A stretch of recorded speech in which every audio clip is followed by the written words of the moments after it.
The morning started like any other Tuesday for Jake Morrison. He sat in his office at the United Earth Defense Command drinking his third cup of coffee and reading reports about supply shortages and training schedules. The coffee was terrible as always, but it kept him awake during the endless meetings about budgets and personnel assignments. Outside his window, the Rocky Mountains looked peaceful under the early morning sun, and Jake thought about how quiet things had been lately. Too quiet, maybe. That peaceful feeling ended when every alarm in the building started screaming at once. Red lights flashed across the command center and officers ran to their stations with the kind of panic that meant something very bad was happening. Jake dropped his coffee mug and rushed to the main screen where Captain Lisa Martinez was already working at her communication station with sweat beading on her forehead. The massive display showed something that made Jake's blood run cold. Ships. Hundreds of them. Maybe thousands. They hung in space at the edge of the solar system like deadly silver needles pointed directly at Earth. Each ship was easily the size of a city block, and they moved in perfect formation that spoke of military discipline and overwhelming firepower. The crystalline hulls reflected sunlight in patterns that hurt to look at directly. Lisa looked up from her console with wide eyes. Her hands were shaking slightly as she adjusted the communication equipment. "Sir, we're getting a transmission from the fleet. It's on every frequency at once. Radio, television, internet, cellular networks, everything. They're broadcasting to the entire planet." Jake straightened his uniform and tried to look calm even though his heart was pounding hard enough to break ribs. "Put it on the main screen, Lisa. Let's see what they want." The image that appeared made the room go completely silent.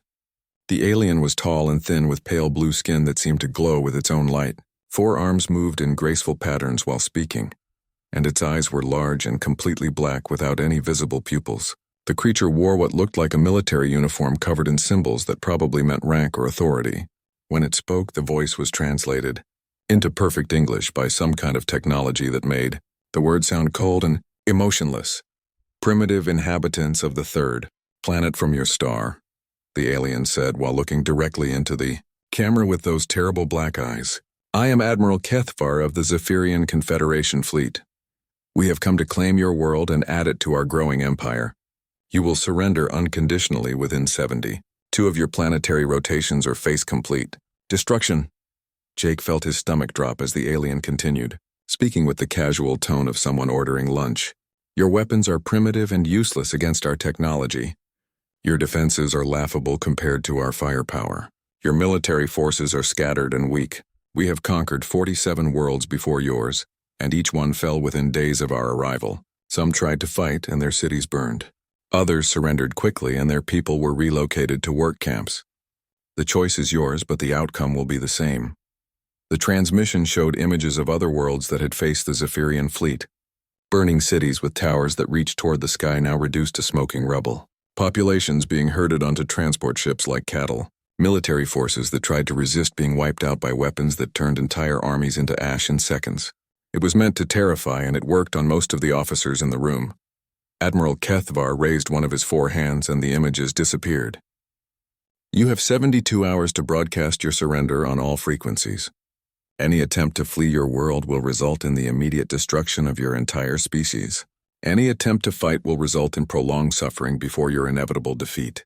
We are patient, but our patience has limits." The transmission ended and the command center fell into shocked silence. Several officers were staring at the blank screen with their mouths hanging open. Others were already reaching for phones to call their families, or looking at emergency evacuation procedures. The weight of certain doom pressed down on everyone in the room like a physical thing. Jake looked around at his staff and saw the fear in their eyes.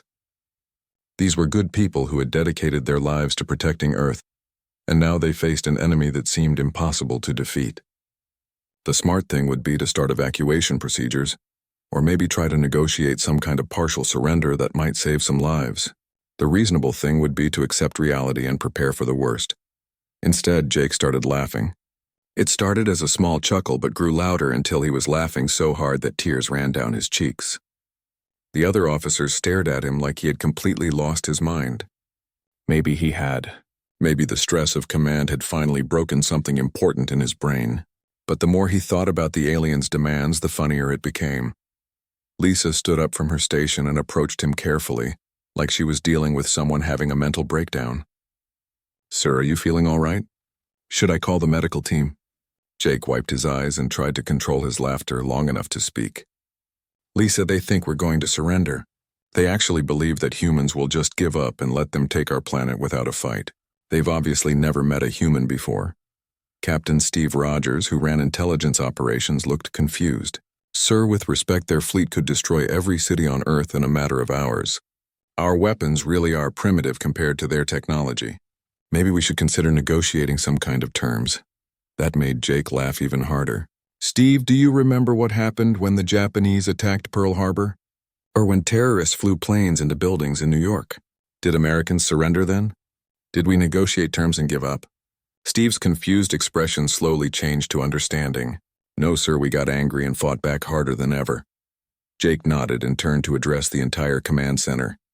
His voice carried to every corner of the room and beyond to the communication stations that were broadcasting to military bases around the world. "Ladies and gentlemen, we're about to show these aliens why conquering Earth was the worst mistake they ever made. Lisa, open a channel to that fleet. I want to send them our official response." The communication systems came online and Jake straightened his uniform one more time. When the channel opened, he looked directly into the camera with the biggest smile anyone had ever seen on his face. "Admiral Kethavar, this is General Jake Morrison speaking on behalf of the human race. Thank you for the advance warning about your invasion. We appreciate the 72-hour notice because it gives us time to prepare a proper welcome. Oh, and Admiral, you might want to bring your appetite because we're planning something special." The alien fleet continued its slow approach toward Earth, while monitoring human communications with growing confusion. Admiral Kethvar expected to intercept desperate military transmissions about evacuation plans or frantic diplomatic attempts to negotiate surrender terms.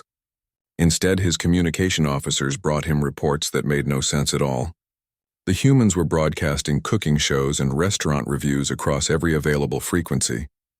Down on Earth, the response to the alien ultimatum was unlike anything seen in human history.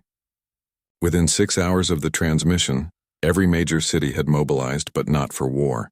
Massive outdoor kitchens appeared in Central Park, where celebrity chefs worked alongside street food vendors to prepare thousands of meals. The smell of grilling meat and fresh bread filled the air as food trucks lined every available street. People who should have been panicking about the end of the world were instead arguing about the best way to season barbecue.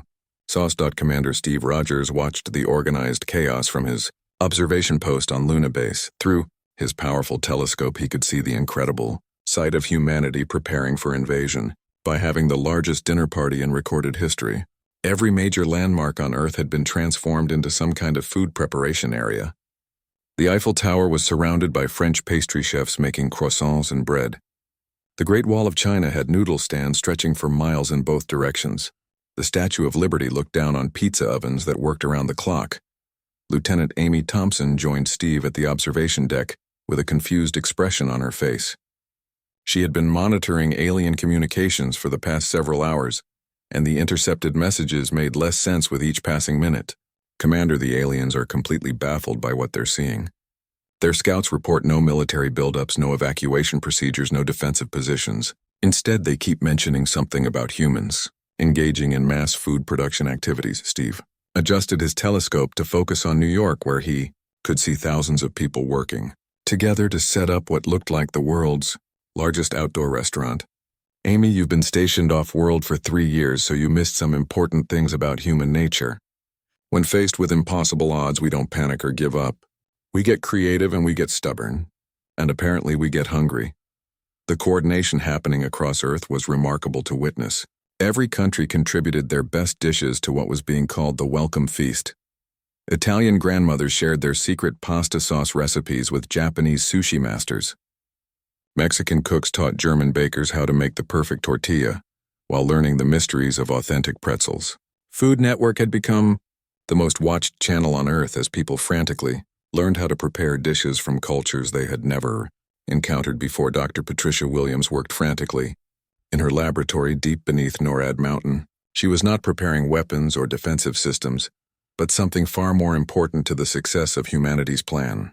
Her team had spent the last 18 hours modifying every communication device on Earth to broadcast on the same frequencies used by the alien fleet. Televisions, radios, cell phones, kitchen appliances, and even electronic car keys could now transmit directly to the Zephyrian ships. General Morrison visited her lab to check on progress while carrying a sandwich that someone had pressed into his hands during his walk through the facility. The entire military base had been transformed into a massive kitchen, where soldiers worked alongside civilian chefs to prepare care packages. "Patricia, how long until we can begin Phase 2 of the operation?" She looked up from her equipment with tired but excited eyes. "General, we can begin broadcasting within the hour. Every device on Earth will transmit simultaneously on their communication frequencies.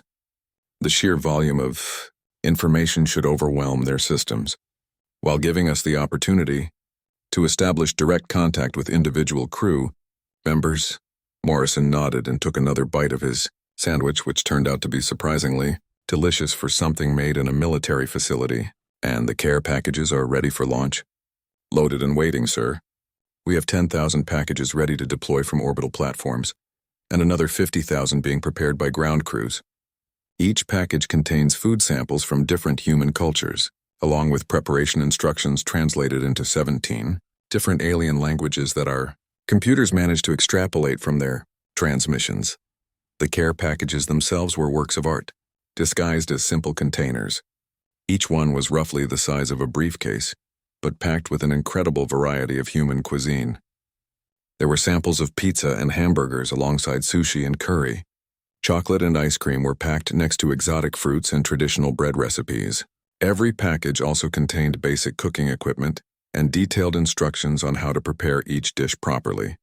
Meanwhile, aboard the lead, Zephyrian vessel Admiral Kethvar paced his command bridge with growing irritation. His tactical officers kept reporting the same impossible information. The human military forces were not mobilizing for battle or preparing defensive positions. Instead, they appeared to be engaging in some kind of planetary celebration, focused entirely on food preparation. It made no strategic sense and violated every principle of warfare that the Confederation had learned during their conquest of 47 worlds. Commander Vextal approached with the latest intelligence, reports clutched in his four hands. His expression showed the confusion that all of the senior officers were feeling about the human response to their ultimatum. "Admiral, our scouts continue to report the same activities. The humans are not preparing for war. They appear to be preparing for some kind of massive feast. Our computers cannot identify any logical military purpose for these actions." Kethvar stopped pacing and turned to stare at the tactical display, showing Earth. The planet looked peaceful and inviting with its blue oceans and white clouds. Nothing about it suggested a world preparing for its final battle against an overwhelming enemy force. "Have they attempted any communication since their initial response?" "No direct military communication, Admiral. However, our monitoring stations are detecting massive increases in civilian broadcasting activity. Cooking shows, food preparation guides, and restaurant advertisements are being transmitted across all frequencies. The volume of information is starting to interfere with our own communication systems." The Admiral's large black eyes narrowed as he considered the implications. In 47 previous conquests, he had never encountered a species that responded to invasion threats by broadcasting recipes. It suggested either complete insanity or some kind of strategy that was beyond Zephyrian understanding. Either possibility made him deeply uncomfortable about what would happen when his fleet reached Earth orbit. What Admiral Kethvar did not know was that humanity's greatest strength had never been superior weapons or advanced technology. It was the ability to find creative solutions to impossible problems and the stubborn refusal to give up when faced with overwhelming odds. Earth was about to teach the Zephyrian Confederation that some battles cannot be won with superior firepower alone. The Zephyrian fleet entered Earth's orbital space expecting to find military satellites and defensive weapons platforms aimed at their ships. Instead, they encountered something that their advanced tactical computers could not classify or understand. Thousands of small pods launched from the planet's surface and nearby space stations, heading directly toward the alien vessels. The pods moved too slowly to be missiles and transmitted no energy signatures that suggested explosive warheads. Yet they came in such overwhelming numbers that the fleet's defensive systems automatically triggered alert status. Admiral Kethvar stood on his command bridge watching the tactical display with growing bewilderment as the mysterious pods approached his ships. Each pod was roughly the size of a shuttlecraft, but moved with the steady purpose of projectiles designed to impact enemy vessels. His weapons officers requested permission to destroy the incoming objects, but something about their approach pattern seemed wrong for an attack. They were not taking evasive action or attempting to overwhelm specific targets. Instead, they appeared to be distributing themselves evenly across the entire fleet. Admiral, the first wave of pods will reach our outer ships in approximately 3 minutes, reported Commander Vextal while monitoring the sensor readings. Should we open fire and destroy them before they can deploy whatever weapons they contain? Kethavar studied the display more carefully, noting that the pods were transmitting some kind of signal on frequencies typically used for communication rather than weapons guidance. Hold fire for now, Commander. I want to see what these humans are actually trying to accomplish. If they intended to destroy us, they would have used something faster and more aggressive than whatever these things are. The first pods reached the outer edge of the Zephyrian formation and did something completely unexpected. Instead of exploding or releasing weapons, they attached themselves to the crystalline hulls using magnetic clamps and began broadcasting messages directly into the ship's communication systems. The universal translators picked up the signals immediately and displayed them on screens throughout the fleet. What appeared made every alien officer stop whatever they were doing and stare in confusion. The messages were not demands for surrender or threats of retaliation. Instead, they were cheerful welcomes to Earth accompanied by detailed explanations of human hospitality customs.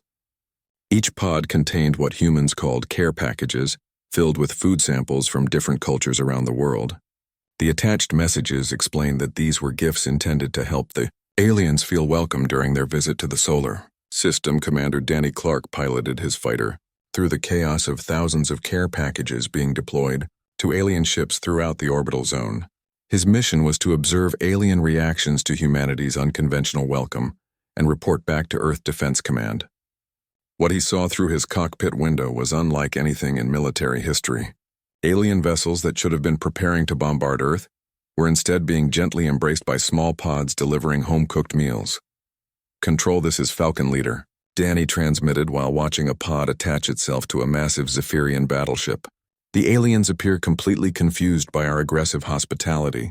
I'm seeing some of their smaller ships actually changing course to intercept more care packages. I think they want to see what's inside." The response from Earth Defense Control came through clearly despite the massive amount of communication traffic filling the orbital space around Earth. "Copy that, Falcon Leader. Phase 2 is now authorized. All broadcasting stations are cleared for simultaneous transmission." What happened next was perhaps the most overwhelming information assault in galactic history. Every communication device on Earth began transmitting at the same time, using the modified frequencies that Dr. Patricia Williams had programmed to reach the alien fleet directly. But instead of military communications or surrender demands, the broadcast contained something far more dangerous to the Zephyrian war effort: cooking shows.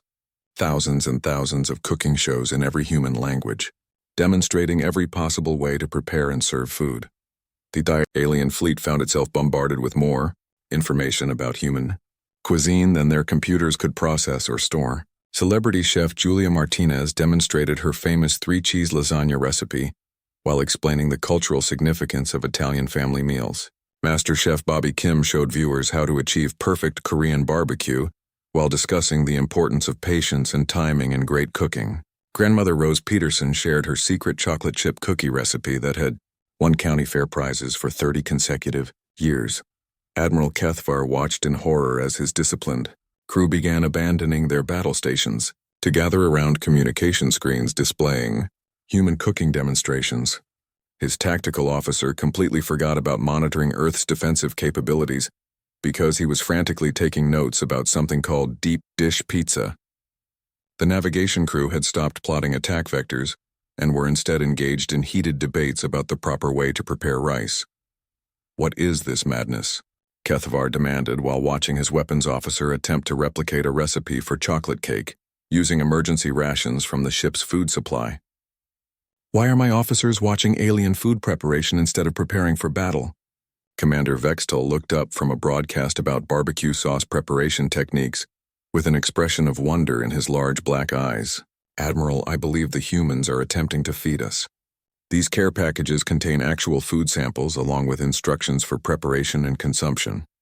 The cooking demonstrations appear to be educational programs designed to teach proper food handling techniques." The situation throughout the fleet was rapidly deteriorating from a military standpoint but improving dramatically from a morale perspective. Zephyrian soldiers who had spent months in space eating processed nutrition blocks were suddenly exposed to the incredible diversity of human cuisine. The care packages contained pizza and hamburgers alongside sushi and curry. There were samples of chocolate ice cream and exotic fruits that did not exist anywhere else in the known galaxy.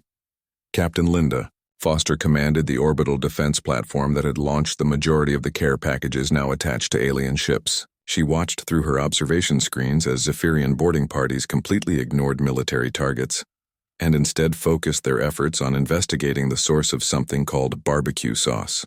"General Morrison, this is Defense Platform Alpha. The aliens have stopped shooting at us completely. They appear to be too busy fighting each other for the last slice of New York cheesecake we sent them." The response came back immediately with barely controlled laughter in General Morrison's voice. "Copy that, Captain Foster. It looks like our plan is working better than we hoped. Keep monitoring their communications and prepare to launch the second wave of care packages. I think these aliens are about to learn what happens when humans decide to adopt you, whether you want to be adopted or not." The Zephyrian fleet had completely abandoned any pretense of military discipline as the second wave of care packages arrived from Earth.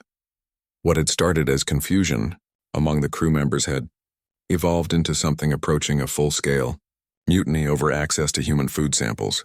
Admiral Kethavar watched in dismay as his elite soldiers fought each other in the corridors for possession of something called potato chips while completely ignoring their assigned duties. The cooking show broadcasts had created an information overload that crashed several of the fleet's main computers.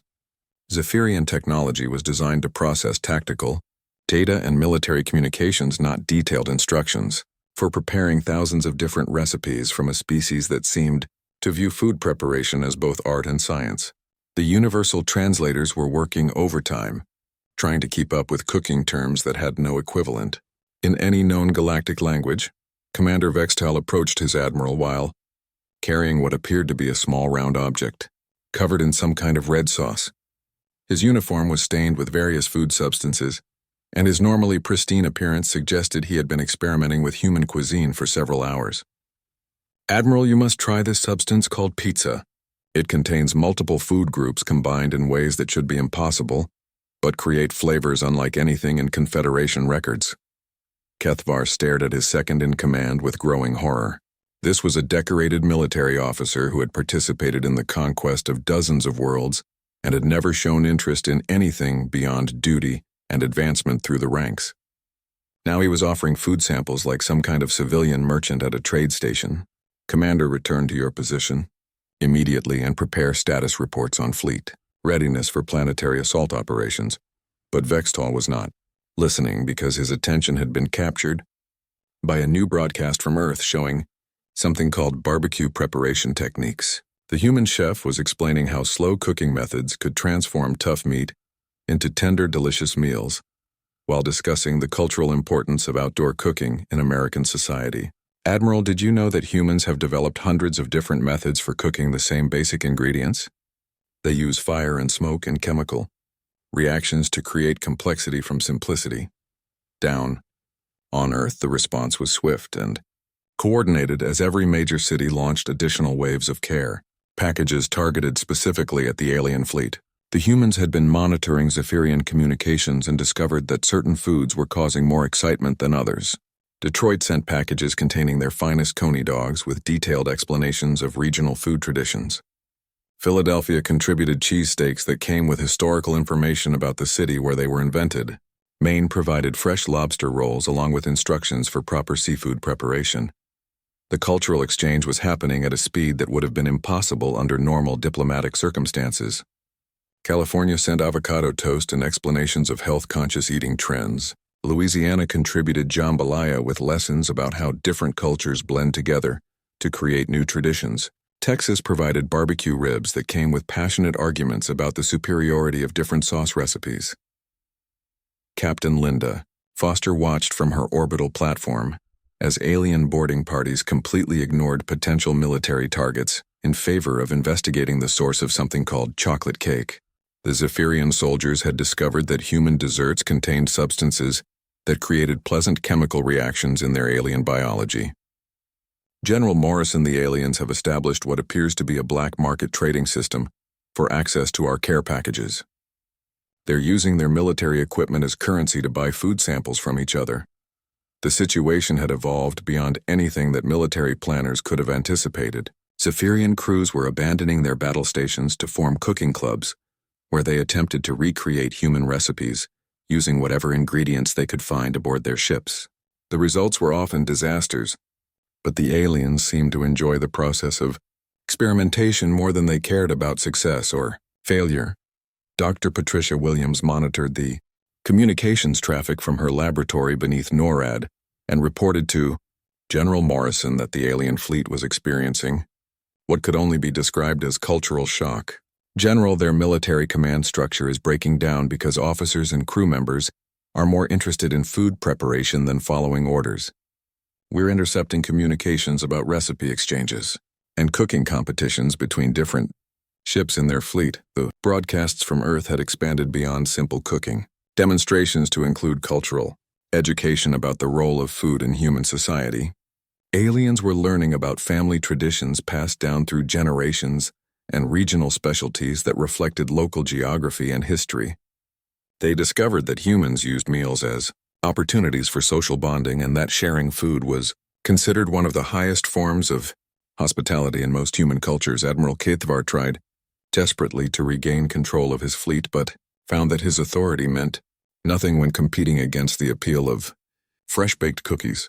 His communications officer had stopped monitoring military frequencies entirely and was instead engaged in passionate discussions with human chefs about proper seasoning techniques. His weapons officers were debating the merits of different barbecue sauce recipes while their targeting systems remained powered down and forgotten. The most disturbing development from a military perspective was that many Zephyrian crew members were beginning to question the entire premise of their invasion.